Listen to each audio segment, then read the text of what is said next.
Hey Fox, hello and welcome to this YouTube channel. In this video, I'm gonna teach you how to make MS or Microsoft Edge as default browser in Windows 11.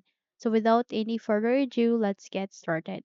The very first step that you need to do is you need to navigate here at the bottom search bar and type for settings.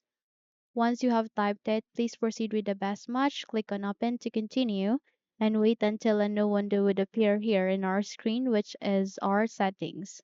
You can also use the keys, which are by pressing Windows and I key together. There you would be able to open the settings. Here, please proceed at the left side of that. You can see a list of the options. Look for apps. Tap on it and afterwards, you need to look for default apps where you can see defaults for file and link types and other defaults. So tap on it to proceed. And there you go, you would be able to see two search bar. Proceed with the second to set defaults for application. So here, please type for Edge.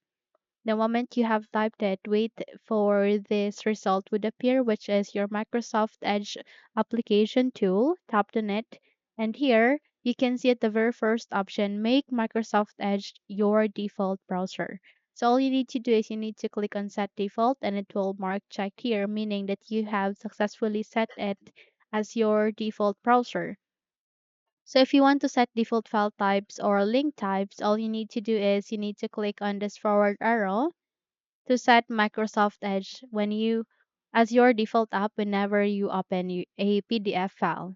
Okay? So just have to click the forward arrow aligning to this file types and you won't be able you will be able to link your Microsoft Edge to this file types. Whenever you have opened it, you would be able to open it in your Microsoft Edge. Okay? So that's it. So close this window and you're good to go. If you think this video helped you a lot, then don't forget to subscribe. Hit the like button as well as the bell icon to be updated for more tutorials like this. Thank you for watching this video and have a good day.